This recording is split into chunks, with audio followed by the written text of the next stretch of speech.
घटना जाणून घेऊया आपल्या परिसरातील दिवसभरातील ताज्या घडामोडी। स्वीकार केला, सगळ्याचा स्वीकार जिथं आहे तो शिवालय आहे, शिवाचा दरबार आहे। म्हणून हे श्लोक सांगते, सर्वाश्रमानां वर्णानां स्त्री शूद्रानां शिवाज्ञया। शिवाच्या आज्ञेने सगळ्यांनी शरीरावर रुद्राक्ष धारण करायचं। 12 महिने कोणतंही सुतक पातक पाळायची गरज नाही म्हणून शिवतत्व सांगतं। फक्त महिना झालं, 15 दिवस झालं, आठवडा झालं की त्याचा अभिषेक, जसं आपण घरातल्या देवपाटाचं पूजन करतो भगवान शिवाचं, त्याचप्रमाणे अभिषेक एका शुद्ध जलामध्ये रुद्राक्ष टाकायच्या माळी, ज्या आपल्या शरीरावर रुद्राक्षाची माळी आहे ते आपण पाण्यामध्ये टाकून त्याचा अभिषेक करून नंतर परत गळ्यामध्ये घालून टाकायचे। कोणताही दोष लागत नाही, या शिवतत्वाचं प्रमाण आहे। मग कसा रुद्राक्ष, आता जे रुद्राक्ष मी तुम्हाला देत आहे तसं तर पूजन ते केलेले आहे, पण तरीही घरी गेल्याच्या नंतर जसं आपण भगवान शिवाचं पूजन करतो तर नमःशिवाय मंत्राने त्याचा अभिषेक करा आणि गळ्यामध्ये सुद्धा नमःशिवाय मंत्र म्हणून गळ्यामध्ये धारण करा। काळ्या दोऱ्यामध्ये रुद्राक्ष धारण नाही करायचा, लाल पांढरा असं रुद्राक्ष, शेंद्री केशरी कलरच्या रुद्राक्षामध्ये दोऱ्यामध्ये रुद्राक्ष धारण करायचा। तर ब्राह्मणांनी प्रणव मंत्राने रुद्राक्ष मंत्रित करून घाला म्हणून सांगितलं गेलं, पण आपल्या सर्वसामान्यासाठी सगळ्यांसाठी नमःशिवाय पंचाक्षर मंत्र जरी मंत्राने धारण केला तरी चालतं म्हणून सांगितलं गेलं। पण बिना मंत्राचा रुद्राक्ष गळ्यामध्ये धारण करू नका, त्यावर अभिषेक करा मंत्राने आणि नमःशिवाय म्हणूनच ते गळ्यामध्ये धारण करा म्हणून शिवतत्व सांगतं। पंचब्रह्म निरंगेश्च त्रिमाला पंचसप्तच अथवा मूलमन्त्रन सर्वालक्षांस्तु धारे। एकमुखीपासून 14 मुखी रुद्राक्षाला वेगवेगळे मंत्र दिलेले आहेत, पण शिवतत्व सांगते तुम्हाला वेगवेगळे मंत्र धारण लक्षात राहत नसेल, जरी माहिती नसली तर पंचाक्षर मंत्र धारण अभिषेक करायचा आणि पंचाक्षर मंत्राने मंत्रून ते रुद्राक्ष शरीरावर धारण करायचा। नमःशिवाय म्हणलं की पंचाक्षर मंत्र, त्याला ओम लावला तर षडाक्षर मंत्र होतं। असा मंत्रचा अभिषेक करून अभिमंत्रित करून ते रुद्राक्ष आपण शरीरावर धारण केला पाहिजे म्हणून शिवतत्व सांगतं। रुद्राक्ष म्हणजे काय? रुद्र म्हणजे अक्ष, रुद्र म्हणजे शिव आणि अक्ष म्हणजे त्यांची दृष्टी। जो कोणी शरीरावर रुद्राक्ष धारण करतो त्याला भगवान शिवासमान दृष्टी त्याला प्राप्त होते, त्या सद्भक्ताला प्राप्त होते। भगवान शिवाची दृष्टी कशी आहे? भगवान शिवाची दृष्टी सगळ्याला समान भावनेने पाहणारी दृष्टी आहे। सगळ्याला समानता आहे, कोणी तिथं उच्च नाही, कोणीही नीच नाही। त्याच भगवान शिवाचाच अर्थ, शिवाचा अर्थ काय आहे? कल्याण आहे। आदि मध्य आणि अंत तिन्ही काळामध्ये जो कोणी कल्याण करणारे भगवान शिव आहे आणि ते कल्याण करण्याचा जो भाव आपल्या अंतरंगामध्ये जागृत होतो आणि त्यांची दृष्टी आपल्याला प्राप्त होते, म्हणून रुद्राक्ष प्रत्येकाने शरीरावर धारण केले पाहिजे।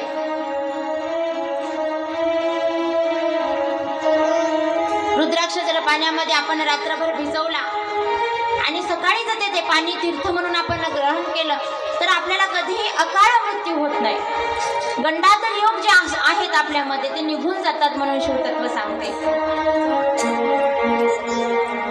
सायन्सने विज्ञानाने सुद्धा हे मान्य केलं की रुद्राक्ष शरीरावर पाहिजे, त्याने रक्तदाब कमी होतं, हृदयविकार कमी होतो, अटॅक येणार नाही म्हणून विज्ञानाने सुद्धा सांगितलेलं आहे। तर एकमुखी रुद्राक्ष काय आहे? तर साक्षात शिव आहे म्हणून सांगितलं गेलं एकमुखी रुद्राक्ष। आणि या कलियुगामध्ये एकमुखी रुद्राक्ष शक्य नाही। कितीतरी हजार वर्षातून एकमुखी रुद्राक्ष उत्पन्न होते आणि तेही सुद्धा तिथल्या राजाला,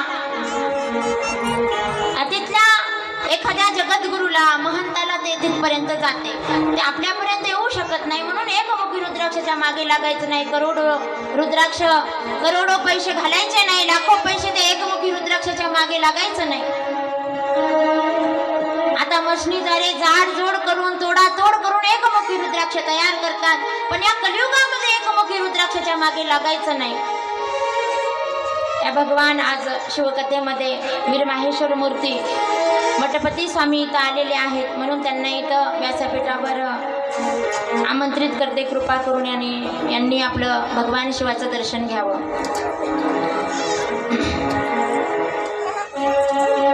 म्हणून एकमुखी रुद्राक्षाच्या कधी मागे लागायचं नाही, लाखो रुपये आपले खर्च करायचे नाही.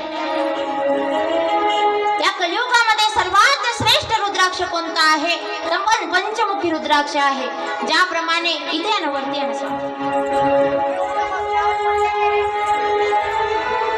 भगवान शिवाचे 5 मुख, जसे सद्योजात, वामदेव, अघोर, तत्पुरुष, ईशान्य, तसंच 5 शक्ती, 5 सामर्थ्य आणि 5 प्रबल कार्य करणारे जशी त्यांची शक्ती आहे, सामर्थ्य आहे. सगळ्यांनी टाळ्या वाजवा.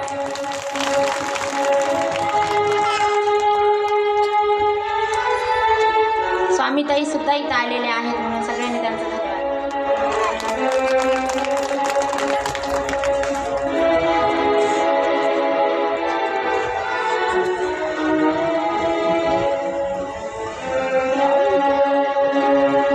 म्हणून एकमुखी रुद्राक्षाच्या मागे लागायचं नाही. 5 प्रबलकारी या ब्रह्मांडाचे सृष्टी करणं, पालन करणं, संहार करणं, तिरोधान करणं आणि मुक्ती देणं, हे 5 प्रबल कार्य करण्यासाठी भगवान शिवाने 5 मुख धारण केले. आणि जी शक्ती, जे सामर्थ्य आहे या पंचमुखी रुद्राक्षामध्ये आहे. म्हणून पंचमुखी कलियुगामध्ये लवकर मिळतो सुद्धा, त्यामध्ये डुप्लिकेट नाही, त्यामध्ये काही आपला संशय घ्यायची गरज नाही. जास्त उत्पन्न होतात हे पंचमुखी, म्हणून सहज आपल्याला मिळतो. म्हणून दुसऱ्या रुद्राक्षाच्या मागे लागायची नाही. 4 मुखी सुद्धा मिळतात, 6 मुखी सुद्धा रुद्राक्ष मिळतात, पण सगळ्यांसाठी पंचमुखी रुद्राक्ष श्रेष्ठ आहे, उत्तम आहे. 2 मुखी रुद्राक्ष साक्षात महादेवाचं स्वरूप आहे. 3 मुखी रुद्राक्ष त्रिदेवांचं प्रतीक आहे, ब्रह्म, विष्णू, महेश. तसं आद्य शिवाचं, परशिवाचं शक्ती त्यामध्ये तर आहे, पण त्रिदेवाचं सुद्धा शक्ती आहे. 4 मुखी रुद्राक्षाने धर्म, अर्थ, काम आणि मोक्ष त्याला प्राप्त होते म्हणून सांगितलं गेलं. 5 मुखी रुद्राक्ष साक्षात पंचदेवताचं प्रतीक आहे आणि साक्षात पंचमुखी भगवान शिवाचं प्रतीक आहे. 6 मुखी रुद्राक्ष कार्तिकेय भगवान समान आहे, त्यांचं प्रतीक आहे. उत्तम बुद्धी त्याला प्राप्त होते. 7 मुखी रुद्राक्ष धारण केल्याने सर्व कामामध्ये यश प्राप्त होते, विजय होतो आपला. जिकडं गेलं तिकडं 10 दिशामध्ये आपला विजय करणारे 7 मुखी रुद्राक्ष आहे. 8 मुखी रुद्राक्ष अष्टभैरवाचं प्रतीक आहे. 9 मुखी रुद्राक्ष 9 देव्याचं प्रतीक आहे, तेवढीच शक्ती आपल्याला प्राप्त होते. 10 मुखी रुद्राक्ष धारण केल्याने भगवान शिवाबरोबरच भगवान विष्णूचं सुद्धा शक्ती, सामर्थ्य आपल्याला प्राप्त होते, आशीर्वाद प्राप्त होते. 11 मुखी रुद्राक्ष 11 रुद्रांचं प्रतीक आहे. 12 मुखी रुद्राक्ष धारण केल्याने 12 आदित्याचं प्रतीक आहे, ते सामर्थ्य, शक्ती, त्यांची कृपा, आशीर्वाद आपल्याला प्राप्त होतो. 13 मुखी रुद्राक्ष धारण केल्याने विश्वदेवाचं प्रतीक आहे, त्यांची शक्ती आपल्याला प्राप्त होते. आणि 14 मुखी रुद्राक्ष परशिवाचं प्रतीक आहे. सत्व, रज, तम या 3 गुणाचा पर कोण आहे तर शिव आहे, त्या सदाशिवाचं प्रतीक आहे म्हणून सांगितलं गेलं. असे एकमुखीपासून 14 मुखीचं या शिवपुराणामध्ये वर्णन आलेलं आहे. देवी भागवत मध्ये गेलं तर 27 प्रकारचे रुद्राक्ष सांगितलेले आहे, त्याचे वेगवेगळे विशेष महिमा सांगितलेली आहे. पण सगळ्यात आपल्या सगळ्यांसाठी कल्याणकारी रुद्राक्ष पंचमुखी शरीरावर धारण करायचं आणि जीवन जगायचं. शिवलीलामृत मध्ये रुद्राक्षाचा एक अध्याय आहे, त्याच्यामध्ये किती महिमा सांगितलेले आहे. जर शरीरावर वेगवेगळ्या ठिकाणी 1000-1100 जर रुद्राक्ष आपण धारण केले तर तो जीवात्मा, तो भक्त चालता फिरता रुद्र आहे, चालता फिरता शिव आहे म्हणून सांगितलं गेलं. त्याच्या दर्शनाने साक्षात शिवाचं जर दर्शन केल्याचं पुण्य प्राप्त होते. जे करते रुद्राक्ष धारण त्यांचे सगळे पाप भस्म होतात म्हणून शिवलीलामृत आपल्याला सांगतं. शिवलीलामृत काय आहे तर या शिवपुराणातला थोडा थोडा भाग, थोड्या थोड्या कथा त्या शिवलीलामृतमध्ये घेतलेल्या आहेत. एक संक्षिप्त भाग केलेला आहे. पुढे सांगितलं 30 रुद्राक्षाची माळ आपण जपमाळेला घेतली तर आपल्याला यश प्राप्त होते. जर 27 रुद्राक्ष माळ आपण एकत्र गाठले आणि गाठून त्याचा जर जप आपण निरंतर करत राहिलं त्या माळीने, तर आपल्या घरामध्ये अन्नपूर्णेचा वास राहतो. अन्नपूर्णेचा प्रसाद म्हणून आपल्यावर त्यांचा आशीर्वाद आपल्याला प्राप्त होत असतो. जर 15 रुद्राक्ष जर गाठून आपण 15 रुद्राक्षाने जप केला भगवान शिवाचा, तर त्याने वशीकरणामध्ये कामं देतं म्हणून सांगितलं गेलं. पण सर्वात श्रेष्ठ रुद्राक्ष 54 मण्याचे आहे, 108 मण्याचे आहे. मी जे तुम्हाला माळी दिलेले आहेत त्यामध्ये 54 मणी आहेत. जर ते डबल केलं तर 108 होऊन जातं. डबल केल्याच्या नंतर 108 होतं आणि सर्वात श्रेष्ठ 108 मण्याची माळ श्रेष्ठ आहे म्हणून सांगितलं गेलं. पण आपल्याला सहज आपल्याला सोयीसाठी म्हणून 54 मण्याची माळ आपल्याला दिलेली आहे. कारण ते कुठेही पायाला लागणार नाही, कुठेही जास्त आपल्याला कष्ट घ्यावं लागत नाही. फक्त एवढा उद्देश आहे की आपल्याकडून सगळ्यांकडून जप झाला पाहिजे शिवाचा, भगवान नामाचा, शिवाच्या नामाचा. म्हणून हे 54 मण्याची माळ तयार करून आपल्या सर्वांना दिलेली आहे. त्याचा सुद्धा त्या माळीचा अभिषेक करा. जे मी तुम्हाला रुद्राक्ष देईन ते गोड तेला आपल्या खोबऱ्याच्या तेलामध्ये रात्रभर भिजवून ठेवा. त्याचा कलर मग काळा होऊन जातो आणि ते नंतर अभिषेक करून नमःशिवाय मंत्राने शरीरावर धारण करून घ्या. त्यामध्ये काही दोष लागणार नाही, त्यामध्ये काही संशय घेऊ नका. आपला फक्त एकच दोष आहे की आपण प्रत्येक गोष्टीमध्ये संशय घेत असतो. पूजन करताना हे नसेल तर काय होईल, ते नसेल तर काय होईल. त्या जीव आणि शिवामध्ये काही भेद नाही, एकच आहे. काही आपल्याला भगवान शिव आपल्याला दोष देणार नाही. पूजन झालं की माफी मागायची. हे परमेश्वरा, जसं माझ्या बुद्धीनुसार मी तुमचं पूजन केलं, माझं काही चुकलं असेल तर मला माफ करा. असं प्रत्येक पूजामध्ये, प्रत्येक नावामध्ये, जपामध्ये त्यांची माफी मागायची. आणि ते करुणामय भगवान शिव आहे, भक्त वत्सल शिवाय आपल्याला माफ करून टाकतात. मग असं रुद्राक्षाची महिमा सांगितली. पुढे सांगितलं आद्य जगद्गुरु भगवान शिवाने रूप अवतार कधी धारण केला. भगवान शिवाने जगद्गुरु रूप कधी धारण केलं. सृष्टी निर्माण केली भगवान शिवांनी आणि सृष्टी निर्माण केल्याच्या नंतर एक भिक्षुक रूप धारण केलं भगवान शिव शंकरांनी. जे संत ऋषी महात्मे जे सनत कुमार महाराज होते त्यांच्या नगरात गेले आणि भिक्षा मागू लागले होते. आणि भिक्षा मागत असताना कोणीही भगवान शिवाला ओळखलं नाही, त्यांना भिक्षा कोणीही दिली नाही, त्यांचा अनादर केला, अपमान केला. मग तिथून भगवान शिव निघून गेले आणि निघून गेल्याच्या नंतर साक्षात ब्रह्माजी त्यांच्या जवळ आले आणि सांगू लागले, हे देवतांनो, हे ऋषींनो, हे संतांनो, अरे तुमच्या दारात जे भिक्षा रूपाने आले होते ते साक्षात शिव होते. या ब्रह्मांडाचे नायक आपल्या दारात भिक्षा रूपाने आले होते आणि त्यांचा तुम्ही अपमान केला, अनादर केला.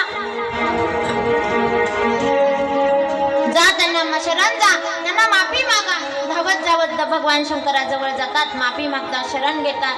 हे महादेवा, हे सदाशिवा, आम्ही तुम्हाला ओळखू शकलो नाही.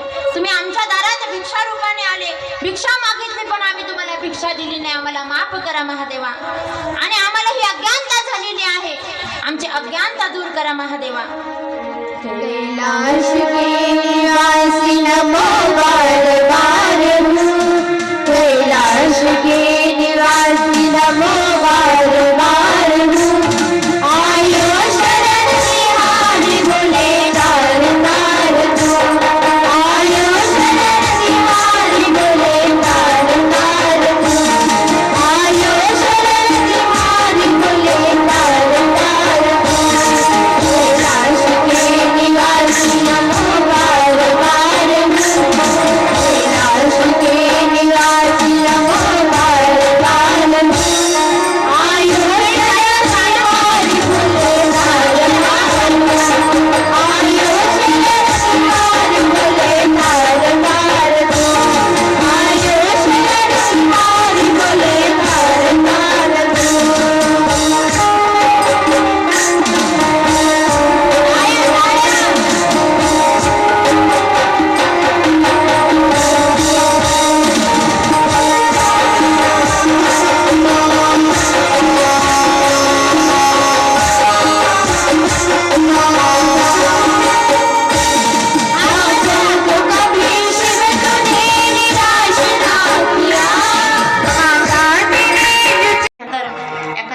विराम देण्यात येईल, कारण आज आपल्याला बिल्ववृक्षासाठी सगळ्यांचा धन्यवाद व्यक्त करायचा आहे, म्हणून आपल्याला भरपूर वेळ लागेल. म्हणून संक्षिप्तपणे गणेशाचं आख्यान पाहून कथेला विराम देण्यात येईल.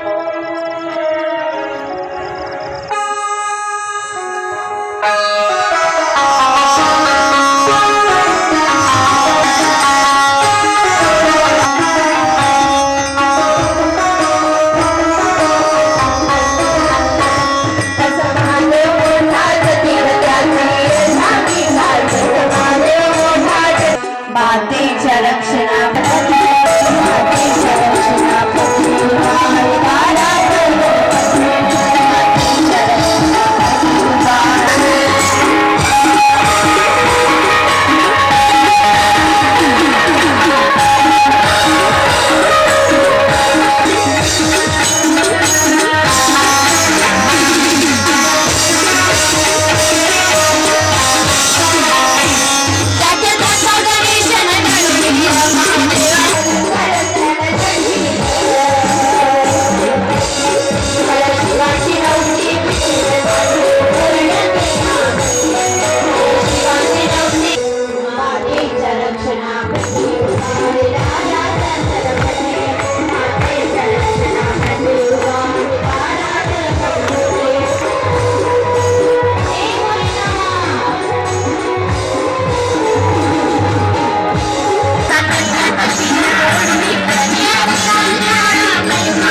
भगवान शिवाला शरण जातात. महादेवा, आमची अज्ञानता दूर करा. महादेवा, तुम्ही आमच्या दारात भिक्षुक रूप रूपाने आले, पण आम्ही तुम्हाला ओळखू शकलो नाही महादेवा.